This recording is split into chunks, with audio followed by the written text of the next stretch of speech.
Hey, welcome into the Week 7 NFL, believe it or not. You like that new intro we got there, Jeremy? Yeah, it's banging. So I love every minute of how bad and amazing that is at the same time. You have to love and hate AI. Yes, give me all of that yes. intro. Yes, we do. We love and hate it very much. So, oh goodness, yeah. For some reason, our accounts are not streaming on these platforms, so we're moving them around to get that working. But, anyways, thank you all for joining us on this week's edition of the Believe It or Not. We're here to recap Week 7, all the fun stuff that happened, our fantasy takeaways, and what we are moving forward. First off, Jeremy, tell me how the game experience was in London between your Pats versus the Jags. So crappy. I mean, it was such a bad Pats showing, really terrible. Drake Maye looked pretty good early on, but the Jags just jagged all over them with all the Jags on their roster, and no one jaggier than Tank Bigsby with his 2 touchdowns. It was, loved it for some of my lineups, hated it for reality. But yeah, great experience. Wembley, I've been there plenty of times because I used to live over in London. We went to the games every year. So it was good to go back and check that out. I would have loved to go see Tottenham, that stadium, but, maybe another time. But yeah, it was cool. Yeah, that's a funny. I think it's always fun experience when like the NFL goes to Europe and London in particular. You see all the fans that never get to see it before, so it's a good time. All right, let's just jump into these games and kind of kick them off. Oh, we got a comment here. Oh yeah, that's a good one from Messi. Good. Really good. Unfortunately, really good.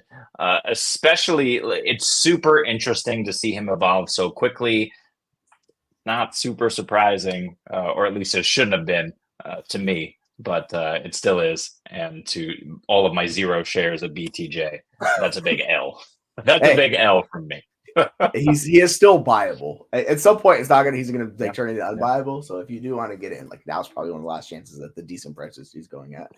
Let's go back to Thursday. Let's start on that, where the Broncos just laid the smack it down upon the Saints, where that was just disaster. We said it was a nightmare matchup for Rattler going against the Broncos with this depleted line, depleted wide receivers. Bub means like. No one knows Bub means. Like, this guy is he's a day 3 rookie. Like, that's not what you want. It's not the Puka Or Kupp situation. You don't want this guy stepping in to be your wide receiver 1.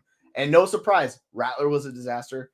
Jake Haener came in late. Like, the Saints only put up 10 points. And the Broncos really didn't have to do much, where they were just like, hey, Javonte, we'll just lean on you. We'll play good defense. Troy Franklin showed out. It was good. But overall, I think a good question to kind of take away is, do you think Alvin Kamara, in the new situation that Saints are, can he be a top 12 running back the rest of the season? So tricky. Only 10 yards on 7 carries in this one. That's not what you want to see. 6 receptions for 14 yards. No chance. I mean, look, if Derek Carr comes back, maybe that rights the ship a little bit. Certainly Olave was out, right?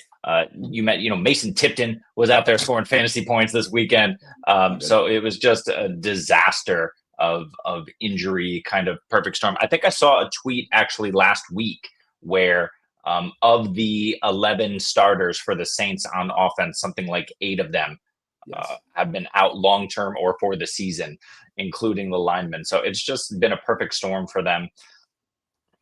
I think Kamara can kind of get back to that level toward the end of the season once Carr comes back, once Olave comes back, once they start gelling again. I mean, I assume Olave will be back this week. We'll see. But yeah, after that happens, he'll get close to that. But rest of the season, including what's happening now, no. He's probably a mid-range RB2 until further notice. Yeah. Sucks. He was looking like the RB1, and then the situation completely crumbled around him. And we'll talk to the other teams coming up, how the situation changed positively. Yeah, it's looking rough for Kamara. Like, I think, to Olave, yes. Similar to Garrett Wilson, like, you're kind of buying these talented players. Just, you're expecting him to get better. Because, like, when he comes back, Carr is going to absolutely just unload the cannon at him, like 30+%, because there's nobody else in that offensive target, right? So it's like, it's going to be Olave, it's going to be Kamara. And you're just hoping Olave could play some explosive play. So I think Olave is a very good buy because it has been a disaster for him even before all the injuries and things on that nature. Let's kind of talk about the Broncos. Javonte had the really good matchup the previous week. He had another good matchup because the Saints defense was eroding defensively on the run. And Javonte just looked really good. He got all of the easy touchdowns. Are you locking Javonte into your lineups moving forward as like an RB2? Yeah, absolutely. He's seeing a majority of the touches in the backfield, which is great. He got 17 touches in this past game. That's exactly the kind of usage that we want to see out of him. Now, McLaughlin's still involved. Estime is now involved. Those guys looked good in terms of yard per carry, but Javonte was no slouch either, 14 for 88 and 2 on the ground. If Estime is not going to take over that goal line role, Javonte is absolutely a high-end RB2. For kind of rest of the season, if Estime starts to creep in and take some of that, if Bo Nick starts to sneak a little bit more, I'll be concerned. But right now, he's fine. He's good. I don't feel confident about it, but I think he'll be an RB2. How about you? Yeah, because guess who they're playing next week? Carolina. So I'm firing up Javonte everywhere. It gets immediately worse with Baltimore after that. I think he's very situation game script dependent. So in games the good matchups against Carolina, who we just saw against Washington, they can't stop a nosebleed. Like that's how bad they are. So yeah, Javonte I'll lock him in next week. He's gonna be very dependent. I think he's like a borderline RB2 depending on each game. It's like I'm not gonna play him against the Ravens. Like we've seen that Ravens defense, they just shut down running back. So I'm not gonna even touch it. Fantasy playoffs on Javonte. Indy Chargers, not great. Cincy. So 2 excellent games, including fantasy championship week. So he's a buy right now if you can for your championship hopeful rosters. Yeah, there's a lot of contending teams that are kind of like in that in between spot where they don't know who the running backs. I think you go target the Javonte manager because he is not young. Like he's in that middling range of age. So yeah, I'd be fine going and getting Javonte on the roster, locking him in because the price has dropped down immensely. Like you don't have to pay a first round pick or anything like that anymore. So yeah, I'd be doing that. All right, let's jump into this Pats Jags game where started out well for the Patriots. It did not end well for the Patriots. Jaguars won 32-16. I think the fun question to ask about the 2 quarterbacks is who do you prefer rest of the season between Drake Maye or Trevor Lawrence? Holy moly, it's Drake Maye. I didn't think I would be saying that, but it's Drake Maye. It's the rushing upside that we love to see, and we love to talk about. And even though Maye only ran for 18 yards in this one, you really hope or expect that number to kind of creep up. He's going to have to take off more often. And this Jags D was actually bad enough where Maye didn't have to run for his life, even though he was under duress. There will be games in the future where he needs to absolutely take off and utilize his legs. But 26 for 37 through the air, 276 and 2 with no interceptions. That's what we want to see against a bad defense from a rookie quarterback. It's kind of like what Caleb Williams is doing. These guys are not on the same level. At the same time, Caleb Williams is absolutely torching these terrible defenses on the stretch run. Drake Maye just did the same, which is nice to see. On the other hand, Trevor Lawrence, only 15 of 25, 193 and 1. It's just the run game over there. So the Jaguars are doing what needs to be done. They're still hopeful, and they're probably going to lean on Tank Bigsby a lot more than anyone expected. So yeah, I'm going to go Drake Maye rushing upside, and he's cooking right now. Yeah, like it's against these better defenses, like he's got the Jets next week. He's going to have to move more and be on the run more. So I think because of the rushing upside, similar to Bo Nix, he's just a lot better player than Bo Nix, but the rushing upside is there. We're week in and week out. It's just better than ours. And Scott, we see your question. We're going to get to it when we talk about the 49ers here in a little bit. But yeah, I think this actually gets into our next question for the Jaguars is who is the Jaguars running back to own rest of the season? And to your point, yeah, I think at some point Peterson's getting fired. Like this is, I told him like they should have fired him anyways. But when that happens, they also said he came out and said that it's still Etienne's job, which is a very interesting statement for him to make. So for you, who is the Jaguars running back to own the rest of the season? Are you buying Etienne? Are you selling Bigsby? Or are you somewhere in the middle? Really, the only issue. So first of all, I think it's Bigsby. The only issue that I have here is that Jacksonville's defense is so bad, especially in the passing game, that they're going to be in these neutral or play from behind game scripts. And when that happens, you should be seeing a lot more Travis Etienne than Tank Bigsby. Yes. That should be the case. Tank wasn't involved in the passing game. He had 1 target. He didn't catch it last week. I mean, he's got 2 targets on the season. Bigsby does. So we know he's not involved in the passing game. But if they continue to hand the ball to 26 carries in this game, 2 touchdowns, we know he's a short yardage guy. He's getting it over Dearness Johnson, who is the passing down back until Etienne comes back. Yeah, I think it's tank. It shouldn't be, but I think it's tank. How about you? Yeah, this is very similar to Derrick Henry. It's super game script dependent with Derrick Henry. And he's just in a much better situation. Like this was him in Tennessee, right? When they were winning, he got the ball. When they were losing, he didn't. So like I'll go through you Bigsby's games. Game against Miami, 12 attempts, 73 yards. The game against Buffalo, they're losing. He gets 2 attempts. Game against Houston, still's not heavily involved because they're losing that game. 7 attempts for 90, but he was super efficient on usage. Then he gets Indy. Guess what? He gets 13 carries for 101. Now Chicago, they're trailing 7 attempts for 24. And then it gets New England, they're winning. He gets 26 attempts. So like with Bigsby, I think it's very game script dependent. So if they're favored of that game, I would play him. If they're going to be down by double digits, stuff like that, I would not play Bigsby because to your point, he's just not going to play. Like it's really up and down. So he's very game script dependent. Similar to Javonte. He falls into that like RB2, but he's just really good rusher. So you know he's gonna have a role, right? Like I don't think Etienne's fully getting the job back. Is the way I would look at it personally. Agree. And this is to Scott's point: Green Bay, Philly, Minnesota, Detroit over the next 4 before the bye. It's going to be really hard for Jacksonville to find themselves in good game script situations. They're going to be playing from behind. If Etienne is healthy, it's probably Etienne. So yeah, sell tanks Bigsby at his height for now if you can. Yeah, I'm with you on that one. Let's jump into my boys, the Seahawks, playing against the Falcons, where they absolutely just gave it to the Falcons. And I will say before we get into covering this game, the impact Byron Murphy makes is massive. Like if you look at the games he has missed in the last couple of games, their defense has been a disaster. When he's been on the field, that's why he was like the best defensive prospect coming out. He's a monster. For the Seahawks. Oh, I don't know why we keep looking at this. Sorry. Is Kenneth Walker going to be a top 3 running back the rest of the season? Because he was heavily involved. Once again, he was basically put up, I think it was 23 fantasy points, had a couple receiving yards. Do you view him as a top 3 back the rest of the season? Yeah. And he might not be 3 and he might not be 2. I think Kenneth Walker is the back that you want. I've got guys offering me on rebuilds, offering me Kenneth Walker for 2 firsts.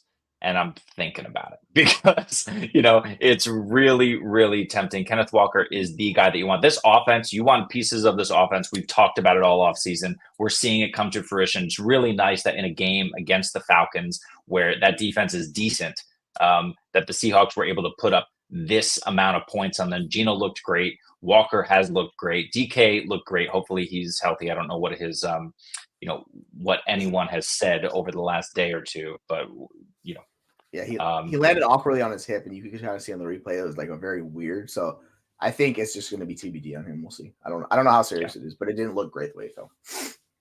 Yeah, but it's not working for JSN for whatever reason. It's not working for Tyler Lockett, and Noah Fant was involved, but he's never going to be a super high volume play. So it's Kenneth Walker as long as he's healthy every single week. He should be the RB1 in half PPR leagues. He's currently the RB8, but that's only because he missed 2 games.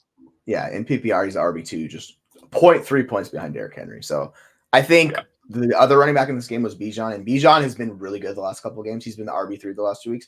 If you could sell Bijan for a Walker plus, I think that's a really good way to go about doing this, because the market value on the 2 still does not add up. And I would not be shocked to see Walker outscore Bijan.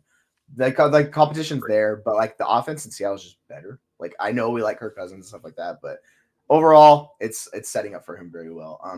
On the flip side for the Falcons, do you think we can rely on both Kyle Pitts and Drake London week in and week out? Yep. I'm not comfortable about it. Rely is a strong word, but yes. I mean, Kyle Pitts has strung together, I think it's 3 straight weeks now, where Pitts has strung together like meaningful fantasy production. That's been awesome for him. Drake London is something on like everything outside of week 1 has looked really good for him. But yeah, Pitts of the last 3 weeks, 8, 5, and 9 targets, 7, 3, and 7 receptions, over 65 yards in each game. And he hasn't scored, which is not ideal, but I think that's probably coming. You're going to have to see teams start shifting to London. Mooney has been the second target, but I really think that Pitts is going to, and he has been, here and there, at least 2 of those 3 games, has been competing with Mooney for that second tier target. So I really like what's going on here. I know Kirk Cousins, even where they only scored 14 points, and Cousins threw 2 interceptions and did not look good. Both of those guys ate and gave you meaningful fantasy production. 100%. Like with Kyle Pitts, the weird thing is he's never been really like a guy in the end zone. Like that's not how those targets really work out. So I wouldn't count on the end zone targets, but like you're seeing his role increase where it's those three pieces. Mooney had 8 targets, London had 8 targets, Pitts had 9. It's centralizing around those 3 in the passing game, and that is totally fine. Like we can make we don't need much to be a top 12 tight end. Like what Kyle Pitts is doing the last 3 weeks, and of course I said you should probably drop him before that. So yeah, I call that one right. But overall, yeah, it's working out really well in that offense. So like I completely agree with you. And to this point, yeah, like Scott, I'd say you bet on 2 really, really good backs who were discounted. Barkley's just been awesome the entire season. He's going to continue to be awesome. Ken Walker was the guy that got discounted even more because people thought Charbonnet could take his job. And to SC's point, I mean, you could buy Charbonnet, but it's strictly like handcuff upside, similar to Braylon Allen, which we'll get to in a little bit. It's just not enough work for these guys, and these guys are taking all the usage. So if you have him in if you want him in Dynasty, is the upside handcuff. Yeah, like we saw when he came in for an injured Walker, like he was really good. So I'm fine with that, but I'm not going out of my way to bar Charbonnet because he's not going to be in your lineups. So it's just kind of just like it is what it is, right? All right, let's go to our next game here. Do you think this is gonna? Oh yeah, go ahead. I just want to address to Gustavo and some of the other guys. We're not answering your questions yet, but when we get to those games shortly, we see them and we'll make sure we get them in the chat when we hit those games. Yeah. Sorry, I'm gonna like rearrange these a little bit while I'm doing that. We're gonna go to the Buffalo Tennessee game. Where the Bills just put it on Tennessee, and that Tennessee offense just looks real bad. Is there a Tennessee Titans player you can consistently start in fantasy? Like, is there any, like, this even hits on Tony Pollard because Tony Pollard struggled in this game and he got injured. He came back in. I think maybe Tony Pollard's really the only guy week in and week out you can start. Like, he's been good. Is there anyone else? Like, I guess I'll ask you this. Like, is it Pollard or bust, or are you just out on the Titans offense completely? It's Pollard or bust. I mean, Tyler Boyd had 5 receptions for 43 yards in this game. Chigakonkwo 4 for 50. Ridiculous. I mean, look, Will Levis has been bad, but Mason Rudolph is not much better. And that's really, I don't know what the hell they were thinking at quarterback. I don't know what some of these teams, there's a few teams where, like, how is your backup not Jameis or Mariota or Minshew? Like, I know those guys kind of got scooped up pretty quickly on the market this offseason, but like, you were asleep at the wheel if you had to settle for Mason Rudolph as your backup, because we're seeing what happens here. The answer is nothing. Now, the one thing I'll say, and I still believe this, is Tony Pollard, if healthy, is going to absolutely crush in the fantasy playoffs. His schedule is money. I'll look it up here in a second. While you answer that question, are you happy with Tony Pollard, or are you just out on all Titans? I'm fine with Tony Pollard. Like, he's in that RB2 range. I know we were like yesterday's show, people were talking about like RB1 top 12, and I'm like, it's so tough in that offense to consistently produce fantasy points because you need the touchdowns. Also, Tajay Spears went out with an injury, so it was really Pollard's backfield. And then Julius Chestnut, if people remember Chestnut, he was like a dart throw people were excited about a few years ago. He got on the field, and then Pollard came back, dealt with the injury, so it looks like he's fine. Yeah, but like the guy in that offense is Ridley. He saw 9 targets in this game. He saw 7 last week. He has 3 receptions for 42 yards combined. It's gross. Like his role is so much better than Hopkins. Like if you're gonna take a dart throw, it's just the quarterbacks are struggling with Ridley. Like he's getting open, it's not working. So yeah, I'd say Pollard or bust really on that offense because it's just it's so up and down, man. Like I just hate it. The Pollard schedule, week 14 to get in, you get Jacksonville, you get Cincy in week 15, Indy in week 16, and Jacksonville again in the fantasy championships. Pollard has the best schedule of anyone. All Tennessee Titans do. But yeah, it's only Pollard. I'm buying him now off this bad game. Yeah, I think based on this game, you could probably get a little discount on Pollard just because everybody's like, yeah, team is so bad. So yeah, like I'm fine doing that. On the flip side, with Amari Cooper, he only played a small amount of snaps. He was not heavily involved in this game. He still got a touchdown. He still used good things. Do you view Amari Cooper as a top 12 wide receiver with Josh Allen the rest of season? Yeah, I think so. I think he's going to get there. He already got there this week, assuming he might get booted out because he's wide receiver 11 at the moment. We got 2 games left to go, but only 5 targets, 4 for 66, and a touchdown. Yeah, I expect much bigger games from Amari Cooper once he gets comfortable, fully integrated in this offense. Once Josh Allen and him develop a rapport, which I do not think will take long with a receiver of his caliber. And the Bills are 5-2, so they have the luxury of kind of playing around with this to see what works, and still win games. That defense has been flying around the field, looking pretty good despite some of the injuries they're still kind of recovering from. So yeah, I think Amari Cooper absolutely is a wide receiver 1, and he's locked into your lineups every single week. What's interesting is like this was the breakout game for Keon Coleman that people were waiting on. He had 4 receptions for 125 yards. Like that's worth keeping an eye on. Like pay attention because he's a rookie. He's going to get better as the season progresses. Khalil Shakir was 7 receptions for 65. He was viable. Like even Dalton Kincaid gave you 3 for 52, which isn't great, but like I think it just makes life so much easier because Cooper only played 35% of snaps in this game. It was a slow buildup for him. I think after this week, like it's wheels up to your point. And then I would probably target Coleman as a cheap buy. And then like if you're desperate, you can go Kincaid. But yeah, like he looks really, really good. And Cooper finally got the best upgrade you could potentially get. What's that? Yep. I mean, you can like. I just think he's a much better player than Gabe Davis. That's kind of the thing. And what Cooper allows them to do is it allows them to get Keon out of this just sacrificial X role and move him around the field, right?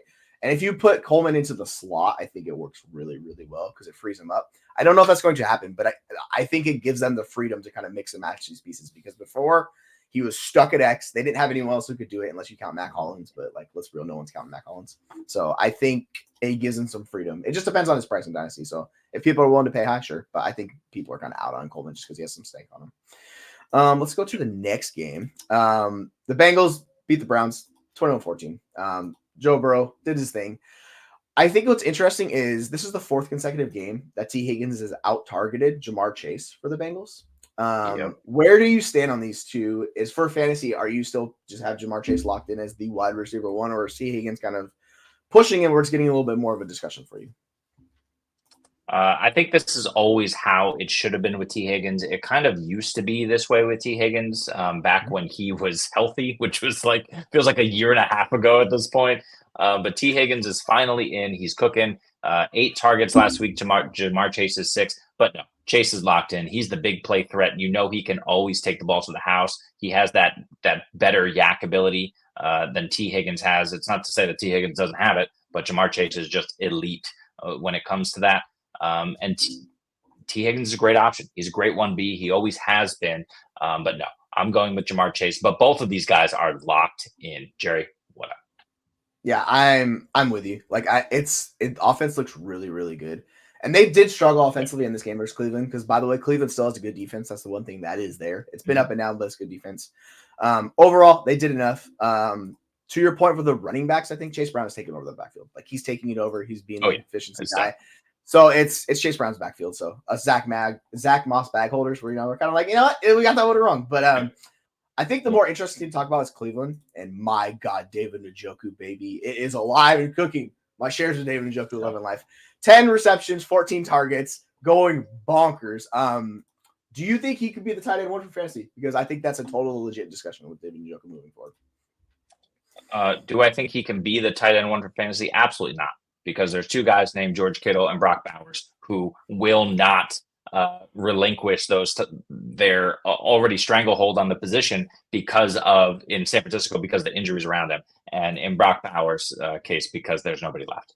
And I guess the injuries around him, if you count Jacoby Myers. So it's those 2 guys for me. And Njoku is climbing up, though. Like, for example, Njoku or Kyle Pitts, Njoku or Tucker Kraft, Njoku or Cole Kmet, who's looked good.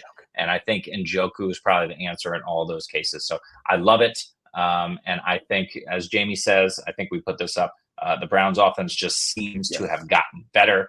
But the other thing that we need to consider is Cedric Tillman coming out of nowhere. I think this is a bit of an aberration. I do not look. We love Jameis for fantasy production. We love the fact that he's just willing to chuck it up. Cedric Tillman has that contested catch ability in him. I just don't think that this is going to be long-term. Jerry Jeudy did absolutely nothing in this game. I think a better question is Jerry Jeudy cooked? I think the answer is probably yes. They're going to have they're going to have much more difficult matchups than this Cincinnati matchup, which is absolute cake for fantasy offenses. So I would just say proceed with caution. Njoku should be fine, but the rest of these guys, I don't think so. Yeah, I think we'll talk about the waiver show tomorrow. Cedric Tillman's gonna be on that list. Like I'm just gonna say it right now. Like he's gonna be Oh on the yeah. list. Oh yeah. You got to To pick him your up. point, SC, like it's Jameis. Like DTR got injured, hand injury. Like Agreed. he's not playing. They wanted to see what it's like, but it's gonna be Jameis. We know what Jameis does. Like he could support fantasy assets. So a lot of these guys are gonna be viable. Nick Chubb looks good. Like the team just got a lot better. Is the way I'll phrase it. And we missed this question for Tyler for Shakir and redraft. I think he's fine. He's like a wide receiver 4. Like that's kind of how I view him. So you want to view him as a flex play? Sure, it's going to be boom bust with him because Cooper's going to siphon a lot of targets. So that's going to be a hard part for him. Let's actually go to the next game, which was actually a fun, entertaining game. Houston loses to Green Bay. They kind of give it up late. Green Bay takes the game. And our boy Josh Jacobs finally got into the end zone. I'm trying to find our question. Here we go. How reliable is Josh Jacobs going to be for you? Because for me, he's a locked-in RB1 moving forward. He was more of a back end. Where do you kind of have him at rest of the season? Sorry, what's the question? Josh Jacobs? I can't see it on the. How reliable is Josh Jacobs going forward for you? I think he's super reliable. I think, it's been tough going for him, but it hasn't been a volume issue. It's legit just been a touchdown issue. And we're going to see that start to normalize. We saw that this week. The regression is coming for Josh Jacobs. I think we said, and we'll have to fact check this, Jesse, but I think this is the first ever receiving touchdown for Josh Jacobs. Is that correct? Yes, it is. Ever, right? So we know that in this offense that can move the ball, that can put up points, that Josh Jacobs is going to be one of the guys who's able to do that. It just hasn't happened until yesterday. It's going to continue to happen. Buy in on Josh Jacobs. I think he's a back end RB1 rest of the season. Yeah, he's currently the RB 24 in the season, 13 points per game. Like it just has not been going well for him on that. So yeah, I'm with you. I think if people are worried about him, they should definitely buy him. Yeah, this is going to segue into our question for the Texans. Does CJ Stroud continue to struggle until Nico Collins comes back? Because our question is it time to panic on CJ Stroud? And my whole thought process going into the year is I thought CJ Stroud was overvalued because we were banking on a non-rushing quarterback to do the Patrick Mahomes thing where it's like, oh, he could throw for 50 touchdowns. And I'm like, it's possible. I don't want to make that bet was my concern. So no, I'm not panicking on him. He's more in that back range for me personally. Like he's a back end QB1 with that upside, but like most weeks he's going to be like a QB2 range, and that's kind of where he's at points per game on the season. Are you panicking on CJ Stroud? Are you buying CJ Stroud? What are you doing with CJ Stroud? Yeah, it's beyond time to panic. You're panic. If you haven't panicked yet, panic now.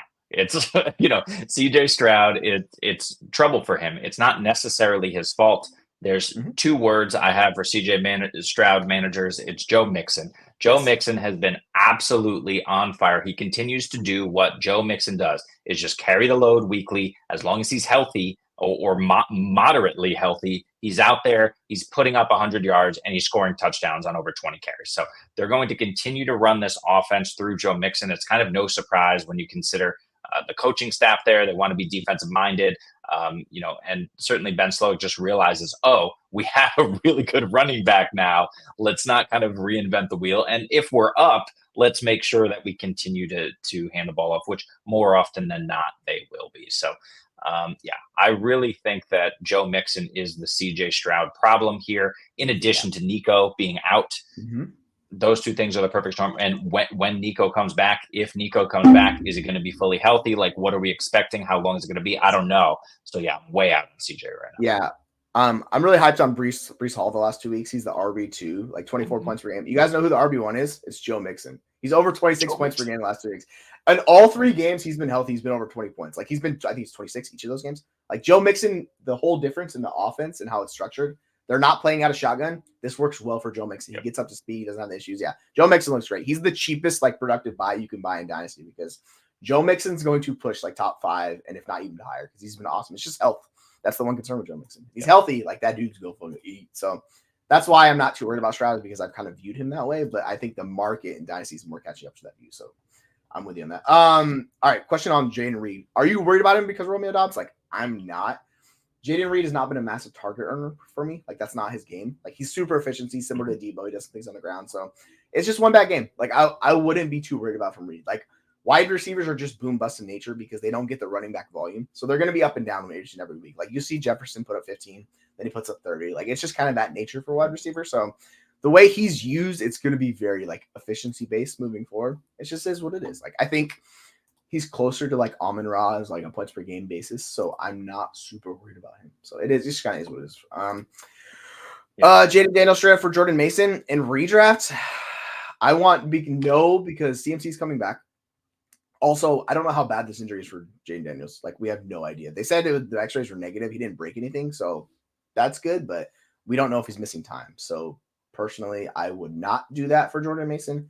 If you're getting, like, like, if you said Joe Mixon, I would say, hell yeah, like, I do that. But I don't think that's going to be possible to redraft. It's just all about that. So, you have Josh Allen? Sure. Then I would – yeah. I don't really want – it's such a short window with Mason. That's what worries me. Because CMC could be back next week. Not this week, like week 8. Yeah. Like, so it's really tough to buy Jordan Mason right now. Like, I don't want to buy him. Agree.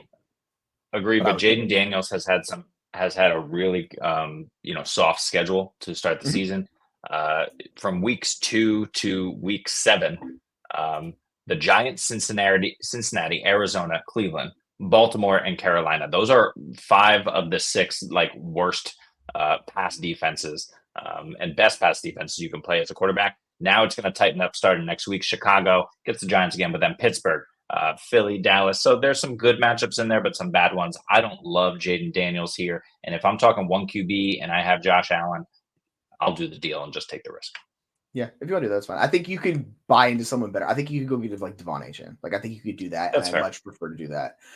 Which actually segues into this question. I would trade Adams for any one of these running backs. So Gibbs, Montgomery, like Etienne. I'm surprised that's even like a discussion, even in redraft.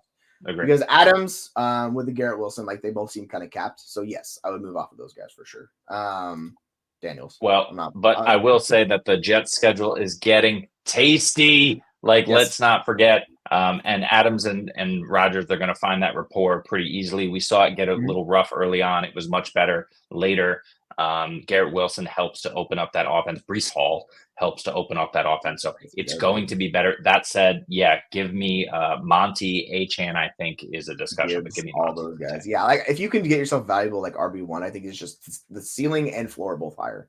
I like Adams a lot. Like, I think the offense, their neutral pass rate's gone up a lot. It's like top 6 for the Jets, which is kind of crazy with Rodgers. Like, they've been really efficient. But yeah, overall, I think it is what it is. All right, let's go to our next game. Let's talk about the Colts and the Dolphins in a battle of just ugly offenses. Which brings us to everyone's favorite quarterback, Anthony Richardson. Can you start him moving forward, or is he just on your bench being a roster clogger? No. Can I start him? No. Can the Colts afford to start him going forward? I don't think so. Like, I don't really know what the hell they're doing there, but 10 for 24 is not how you get it done in the NFL as a quarterback. And he just absolutely nukes the value of every wide receiver. Josh Downs, 1 reception on 3 targets for 3 yards. Adonai, 2 for 30. Michael Pittman somehow 3 for 63. But the value is nuked across the board. You like Anthony Richardson running on the ground, 56 yards on 14 carries, but it's just not when the defense knows what you can do well and what you can't do well. It doesn't matter who the defense is, they're going to key on you. And somehow he won this game. I think that kind of prolongs his stint as starting QB, but they really should be starting Joe Flacco. This team is 4-3. They obviously have playoff aspirations, and they have the talent on offense to do it. Defense is another story. It's absolutely abysmal. But for fantasy, it's like we want to see Jameis. We want to see Joe Flacco in there for fantasy, especially in matchups like this against the Dolphins. So, yeah, like this is the whole thing with these rushing quarterbacks. They siphon away fantasy points from the rest of the roster. This goes to all rushing quarterbacks. Drake's Maye, the guys that rush a lot, Jayden Daniels, they siphon away fantasy points from everybody else because what they do. Now, if they're really good passers, that's the ceiling case. That's what Richardson's lacking. So you'll see this. He's a floor play. But like for the Colts, like you have to find out what you have in Richardson. So they're going to keep willing him out there. He had 14 rushing attempts. Like it reminds me of like Tim Tebow, those type of years where the passing was so bad right now that it was just a floor play from Richardson, but he's just not getting there. Yeah. We trusted Steichen. He's supposed to be a really good offensive coordinator. They need to figure out some stuff to go on with him. But to your point, until JT comes back, like all these guys are super boom bust. I don't mind Tyler Goodson because he's just a much better player than Trey Sermon. Like, you know what I'm saying? But yeah, Pittman, like Downs, it's tough. So you have to be patient with those guys. Drop him. Yeah. I'm not like, if you think that what's his face is coming back like Flacco, I don't mind it because they're good players and I like betting on them. But yeah, like it's just gonna be hard. If you view them as roster cloggers, yeah, that's fine. All right, let's go to the Dolphins. With Tua coming back at the helm, can we finally start Jaylen Waddle? Because good Lord, it's been awful for Jaylen Waddle. Talk about a guy that can't do anything. It's just been so bad. Tyreek Hill and Jaylen Waddle combined had 16 receiving yards in this game. So when Tua comes back, which is supposed to be next week, are you firing both of those guys up? Or are you being more hesitant with Waddle? No, I'm absolutely firing both of those guys up. First of all, they're playing Cardinals. Secondly, as of 4 minutes ago, Tua on track to play. He's designated from return. Everybody feels like he's going to play. We'll see. Hopefully he does. The Dolphins need him to play because the Dolphins are now 2-4. So yeah, Huntley has done literally nothing. Etienne and Mostert aren't, the running game can't get going because there really is no threat of the pass. When Tyreek Hill is putting up the abysmal totals that he's putting up, 1 for 8 on 2 targets. Are you kidding me? Jonnu Smith, 7 for 96 and a tutty. Stop. We know Jonnu Smith is a good enough NFL tight end, but this is not how this offense is designed to run. So I really, Etienne is and Mostert both put up decent totals given the work that they were given and given the state of this offense. But everyone is going to get better when Tua comes back. That includes Waddle. He'll still be a little boom bust, but yeah, Waddle, Hill, absolutely plugged right back into our lineups, and both of those running backs, if they're healthy, I'm plugging everybody. That's the hope, man. It's like we need this to get better because it is so bad. I think it's a lot easier to buy Waddle in redraft. Like he's the one I would go to buy instead of like Tyreek. Everyone still loves Tyreek. I know I said the last chance to buy Tyreek is now. That is true, but Waddle's super dirt cheap. If you want Mostert, you could pay him for pennies on the dollar. I think he's good. And sorry, we missed this question earlier, Perico. I don't know what you do. You just kind of have to pick and choose. I think Mahomes is probably the best of those guys, but yeah, it's not great because you have Daniel Jones, Anthony Richardson.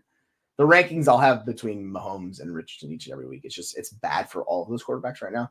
You got to bet on each better. So I just play matchups with those guys, to tell you the truth, because Mahomes is not doing much of anything either. So it's just like, oh yeah, don't even get me started, Jamie. Here's this bad. One.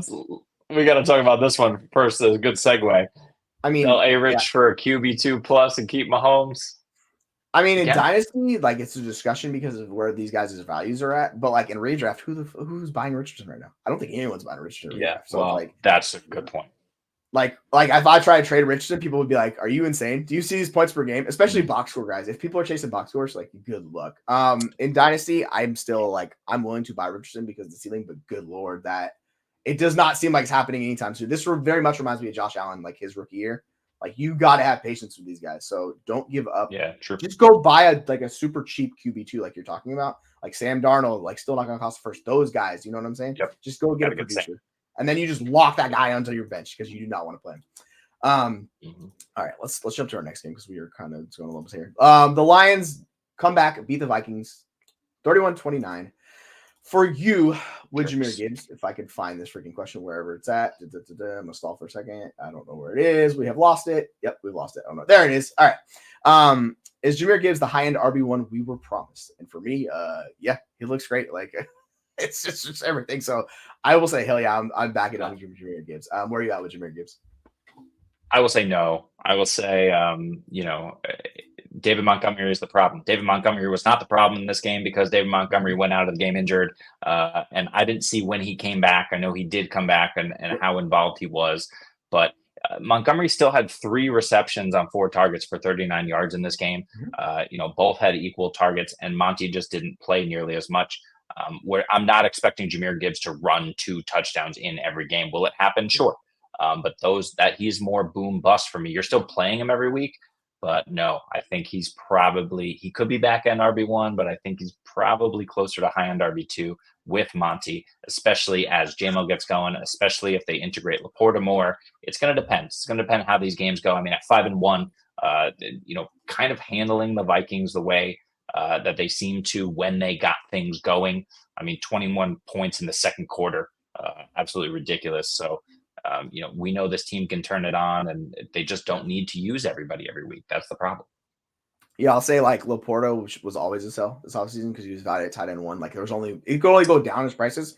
Dude, he's just not focal point of that offense. Like it's real difficult. He's got 1 target last week, 2 targets this week. Like The issue is like, why are you passing to Laporta when you have all these other options, right? And that's the whole concern. Like, I don't see how it gets better for him. Yep. So if you can get someone like, if you could move him for Njoku plus in Dynasty, smash that deal. I don't care. Get the plus, do that, because your Laporta is killing you. Similar to Dalton Kincaid, they're killing you like in tight end position. So, killing you.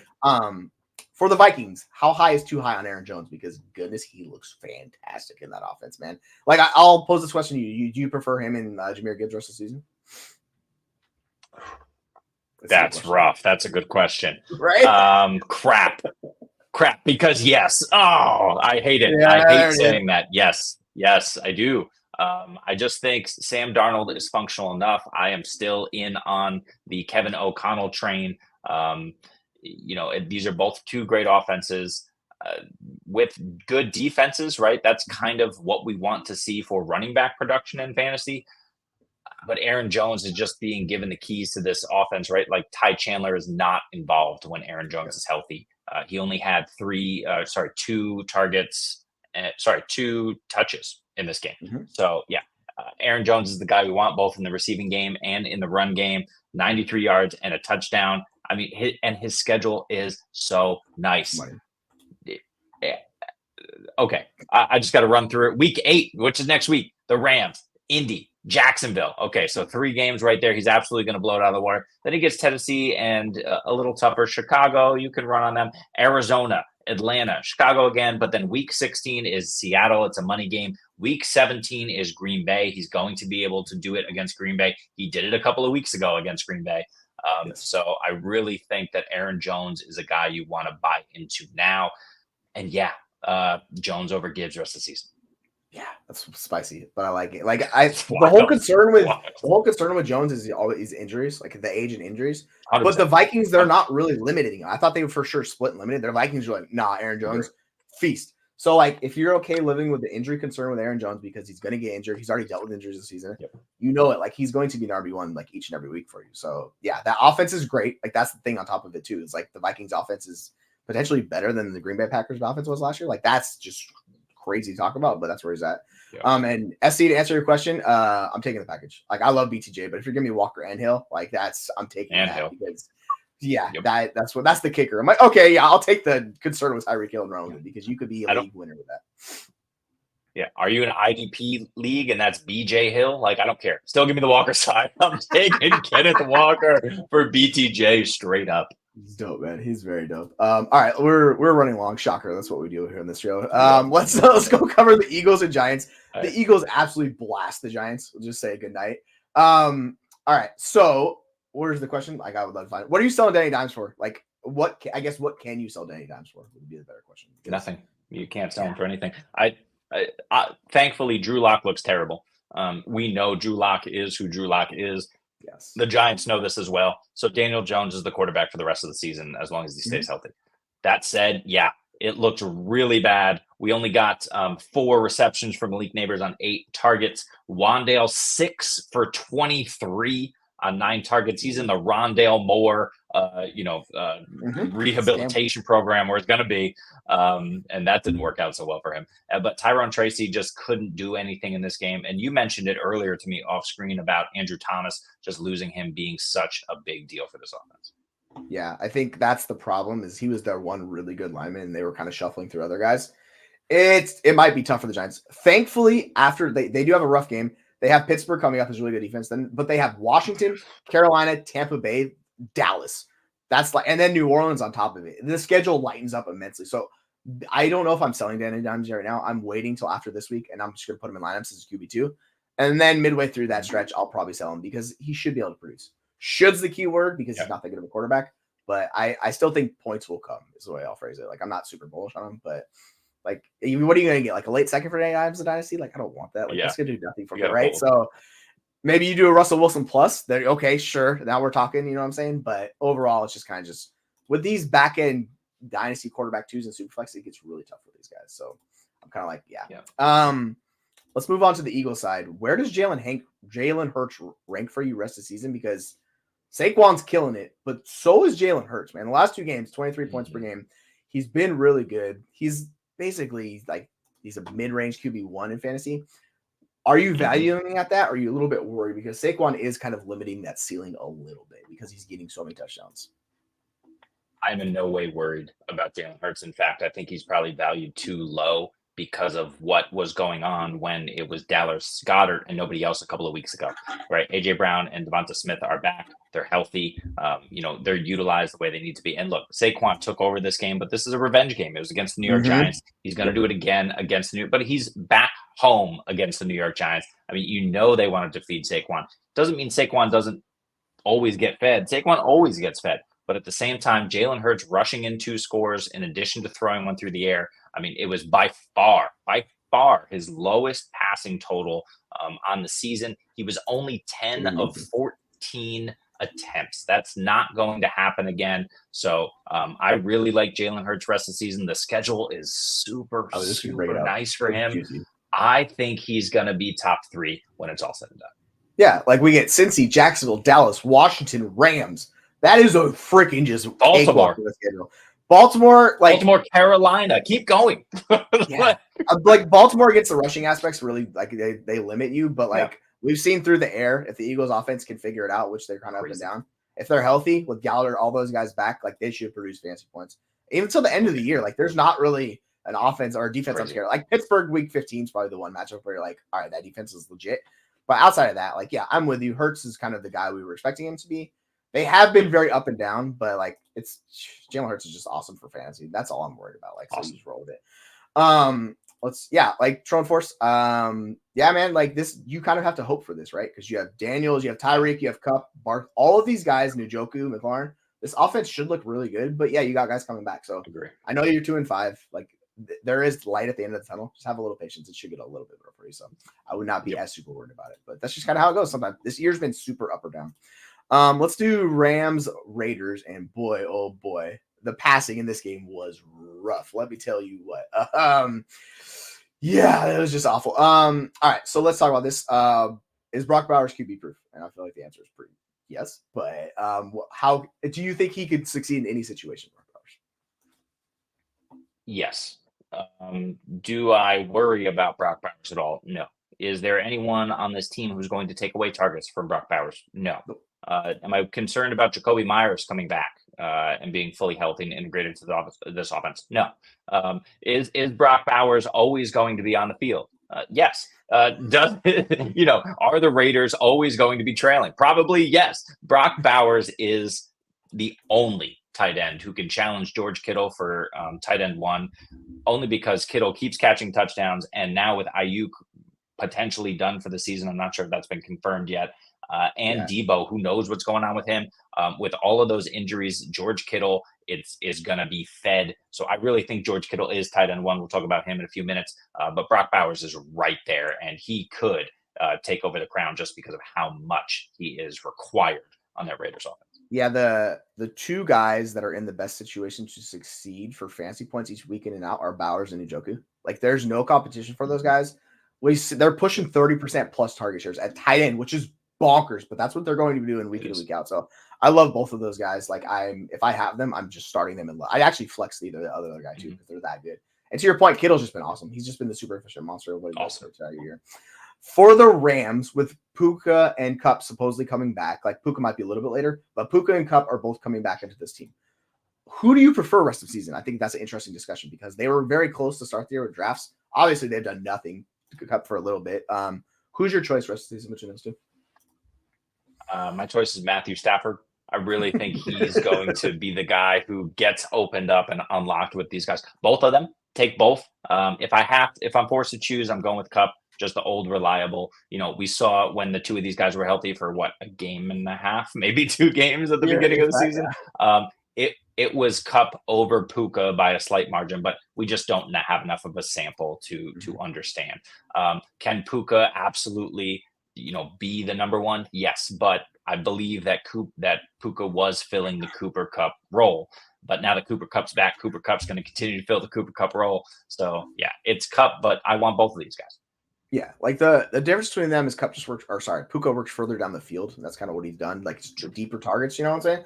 Kupp gets all the shorter stuff, but yeah, like the still the highest usage in the NFL wide receiver, the Cooper Kupp. Like it's better than Malik Neighbors. Like that's what it is. I think with Puka coming back healthy, which should be the expectation, then it's going to be like both of them, and both of them should be in lineups because this offense desperately needs it because they have Kyren Williams, who somehow Kyren Williams still just produces fantasy points, even though it's a god-awful situation right now. He's basically his running back or quarterback proof of this situation. But yeah, like I like both those guys. We don't spend a ton of time on the Washington Carolina game because my goodness, this Carolina team is abysmal. Washington beat the brakes off of them with Marcus Mariota. Like Jayden Daniels got hurt. I think it's an interesting question for that you pose with JT Sanders worth a pickup. And I mean, he's a rookie tight end, so it's really difficult for those guys. But like, you know what? He got 6 targets, 6 receptions. He's been heavily targeted the last 3 weeks, which is interesting. He's a rookie. I think he's going to be heavily boom bust, but like we're talking tight end is a wasteland. So I think he's worth a pickup. I don't know how comfortable you are going to be starting him week in and week out, but like I think he's worth a pickup. Like I think we could like at least, bring him in the discussion, see what you do, because once you get outside the top like 8 tight ends, it's kind of like, can they catch a touchdown? Can they, can they do these things for me? Like your people are holding on to Dalton Kincaid. He's doing really much nothing for you. Like it kind of is what it is. So for me personally, yeah, I think he's well worth pickup. And then with Jayden Daniels, I don't know what's going on yet. We need to find out some more information, but I don't think it's a long-term injury. So if you're worried about Jayden Daniels, I wouldn't be. All right, let's answer this question really quickly. Are you taking this deal in a start 2 QB Superflex league? So that means you have a Superflex spot and 2 quarterbacks? No. Yeah. No chance. Tough. And let me just address the fact that Chicago is on a heater, and it's because Chicago has faced the worst defenses in fantasy. Indy, Los Angeles Rams, Carolina, and Jacksonville, the last 4. Now they have a bye. They only have to face Washington, which has looked better on defense for sure. And Arizona. The next 2 weeks are going to be really nice. Outside of that, it gets much, much more difficult. New England on the ground, not a cakewalk. Green Bay on the ground, fine. You can run on Green Bay. Minnesota, Detroit, San Francisco, Minnesota, Detroit again. So it gets really bad toward the home stretch when you're going to need DeAndre Swift. He can get there as a receiver, but he hasn't shown, he's only has 2 games with 5 or more targets through the air. 4 targets is nice. He's done that a few times, but I just think that DeAndre Swift is going to come back down to earth here. And so I want to keep A-Rich. How about you? Yeah, I'm still going to keep Richardson just because the ceiling is so like it's really hard for Swift to gain value, like from a dynasty like perspective. His expected role is really good though. Like he's top 8 in expected points per game for DeAndre Swift. So like if you want to buy DeAndre Swift, I'm fine with it because running back gets really dicey too at a certain point where we hated Swift, but his usage is just really good. They don't trust the other running backs. Like Khalil Herbert's going to do a little bit, but yeah, like he's going to produce because Caleb Williams, I trust him. Like he's been really good. So I know, I get it. Like the schedule changes. It's going to get bad. It will get worse. I'm not expecting him to put up 30 fantasy points a game, but I'm like what he's doing offensively. I think he can still produce. The offense should be fine because they have enough pieces. Shane Waldron has made enough changes, even though we hate Shane Waldron. They tweaked the offense enough where he's really focusing on the good position players. So I get it. This was actually a good pickup. Like, well done. Like, congrats on because Gainwell's nothing, right? That's how you win. That's how you win. Like long term, this is like getting Ben Sinnott for like a couple years down the road. Like if you get Ben Sinnott now, then you can just wait. It's going to get better because Zach Ertz isn't elite. Zach Ertz is the ultimate tight end block. Like he just comes in, he blocks you for a year, and then he dips. I don't think you really. Yes. Yeah. Take Hawk. Yeah. Go get Hawk. Yeah, 100%. Like that's a much better because you have McBride and then you get Hawk and then you are like locked in with those 2 because it's happy. Yeah, like I love that move. So, thanks for doing us, Mike. All right, let's go to our next game. Talk about the Chiefs, who everyone raves about their offense being terrible. By the way, Kareem Hunt's getting a bajillion opportunities a game, beating San Francisco 49ers. So I think the interesting thing for the 49ers is those cracks are starting to throw through more and more. This game they circled and the Chiefs really just destroyed them all the way throughout. So. Yeah. I think it's fun how bad Mahomes has been, and they're really just undefeated. They're unstoppable. So bad. With Kareem Hunt, as long as he's starting running back, are you treating him as an RB1 in fantasy? Because, my God, the guy is getting used out of control usage. Don't know how to answer this question, Jesse. Don't know how to answer this question. I don't want to. I don't want to because he's a 29-year-old running back. Nobody wanted this guy. He came in off the street. In the middle of the season, and is all of a sudden the last 2 weeks 27. They had a bye in between, and 22 carries. It's ridiculous how they're using him, and they have some really, really nice schedules lining up for them. They have Vegas next week. They have Buffalo. They have a stretch of Buffalo, Carolina, and Vegas in the middle of the season. They have Houston in week 16. All of those should be really good games for Kareem Hunt. I don't think they're really going to work anyone else in. And the thing is, this team is built to be an Isaiah Pacheco-led offensive team. Kareem Hunt is just stepping in and playing Isaiah Pacheco to like 80% of what he was able to accomplish. It's scary. And yes, he's probably an RB1. Yes. Yeah, like he's averaging 3.95 yards per carry. It doesn't matter because he's getting all the red zone attempts and the end zone. He's locking in those touchdowns. And I don't see it really changing. So until Pacheco comes back, we don't know when that's happening. Like, I think you can consistently start him as a borderline RB. I think more high-end RB2 makes more sense just because he's not efficient and doesn't get a ton of catches. But, like, he's getting all of their opportunities around the end zone, and that's really all that matters. He's getting those high-value touches. And on that offense, you're getting 24, 27. Even the first week he was back, he was still 14, a couple carries. Like, that's good, man. The offense is not bad. I know we talk about Mahomes' issues. Like, the offense is still pretty decent. I will say Worthy, it's kind of TBD. He's getting targets, but the Juju injury and the Debo injury, all that fun stuff was not great. I'm going to ask you about this question. Oh, yeah, go ahead. Well, I just have the latest on Pacheco, which is a month ago now, is that it's 6 to 8 weeks. I really think that this team, what are they, 6-0 now? 6-0. Yeah. There's no way that Pacheco is coming back in the regular season. Like, unless they want to ramp him up in like a game or two and give him some limited work. In the fantasy playoffs, I could see that as a possibility, but I'm not relying on Pacheco at all for fantasy this season. It's very possible they just hold him out and they just do a 1-2 punch with Hunt and Pacheco in the playoffs, especially if Hunt is healthy. So yeah, I can't rely on him for the rest of the season. How about you? Yeah, like it's the latest update we got was like September from a few of the injury analysts. It's like the timeline was 6 to 8 weeks, but like it's similar to McCaffrey. So I expect him to come back later in the year. But yeah, to your point, they're not going to force it. Like, they have no need to force him coming back. But when he's healthy and if he's like, they're going to play him, he's just better than Hunt. Like, I think that's what it is. So you'll just basically put him in the Kareem Hunt role, and it's just more efficient and better at what he does. So I would be fine doing that. But yeah, like, I think if you think Pacheco's not coming back the rest of the year, then like you should be buying Kareem Hunt because people don't like Kareem Hunt, and he's going to produce. We've seen it, right? He's a super cheap end. Like these old producers in Dynasty, those what those guys are.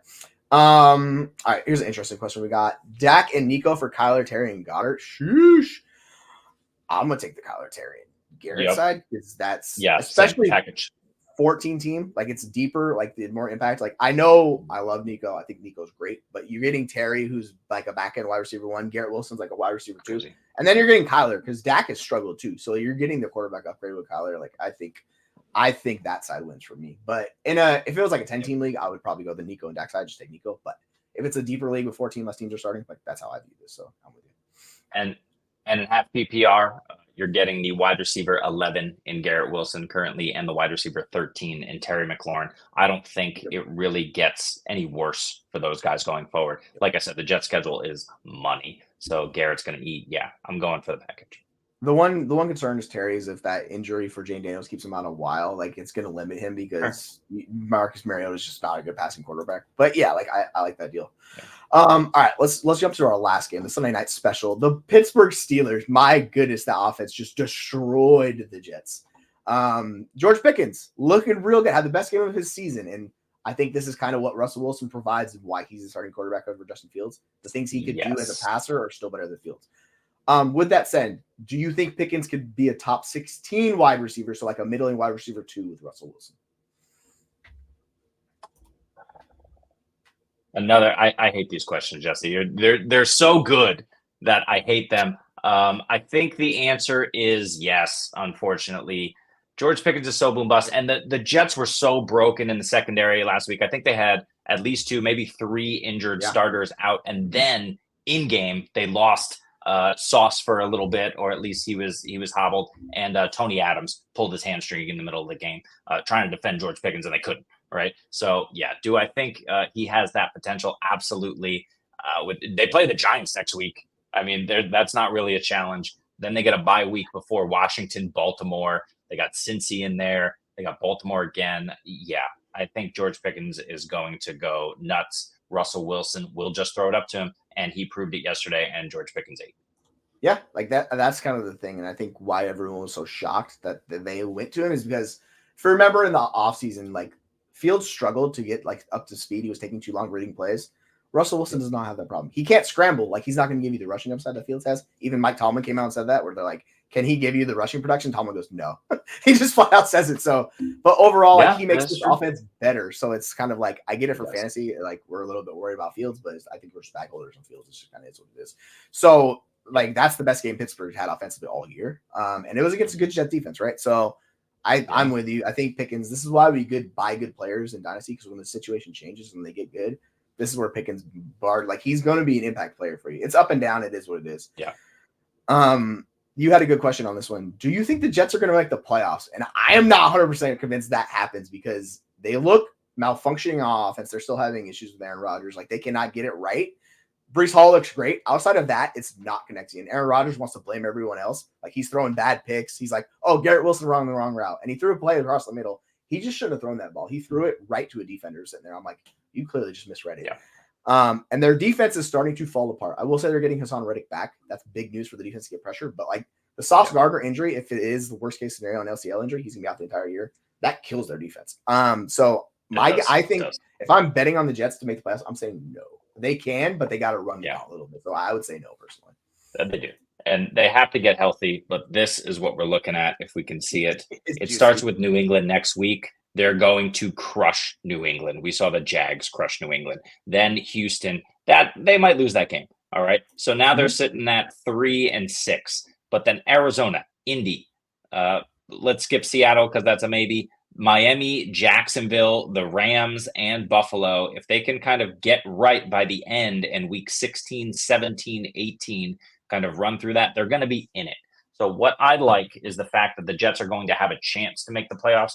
That keeps all of these guys fantasy viable for the entire season. Rodgers needs to get it together, though. He's being pressured a ton. He looks terrible throwing the ball, and he just cannot move around like he used to be able to avoid the insane rush that keeps coming. So I'm concerned from that aspect of it, but I'm not concerned about these three pieces in Breece, Garrett Wilson, or Devontae Adams. I think they're all going to have good games.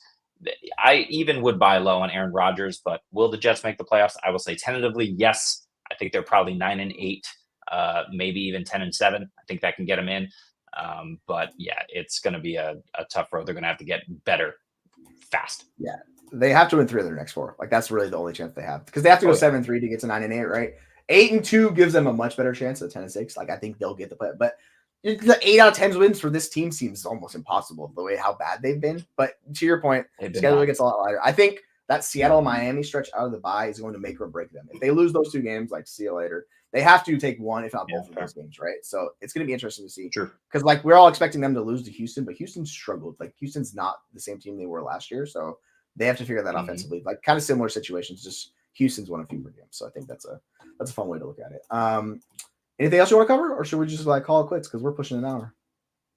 Let's call it quits, but the Colts and Vikings are flexed to Sunday Night Football. They've moved the Jags-Eagles out because I assume they think that, well, I guess they wanted to see the Vikings crush the Colts as opposed to watching the Eagles crush the Jags. I don't know. They're both terrible games. Yeah, like, I don't know what. Like, you're telling me we can't flex the freaking Bengals-Eagles game into the Sunday night? Sunday night? Like, come on. You have there's much better games to play. I don't. Oh yeah, that's gross. Okay, all right, that should be fun. There's a lot of bad games next week. I'm looking at the schedule. I'm with you, but that seems like a strange game to flex. I don't understand. Yeah. You're telling me we can't flex Buffalo and Seattle? That's a good game. Flex that game in there. Maybe I'm a little bit biased. All right, I'm gonna stop talking here. Okay. So for week 7, believe it or not, I think that's gonna wrap it up. We have got quite a few questions, so we appreciate all the support. Don't forget to like and subscribe. We all appreciate all the support you guys provide us, because without you guys, simply it's just ain't possible. So I want to send this thank out to you guys for getting us finally over 500 subscribers. We're pushing our way towards 1,000, so we thank you. We appreciate everything. For myself, for Jeremy, for SE and Jeremy, we're gonna call it quits for today, and we'll be back tomorrow on the waiver wire show. And Aaron, I don't know why I said his name twice. We're not, our waiver wire show. I'm not sure what time it is tomorrow, but it will be happening like midday tomorrow. So we will see you tomorrow for the waiver wire show. Too.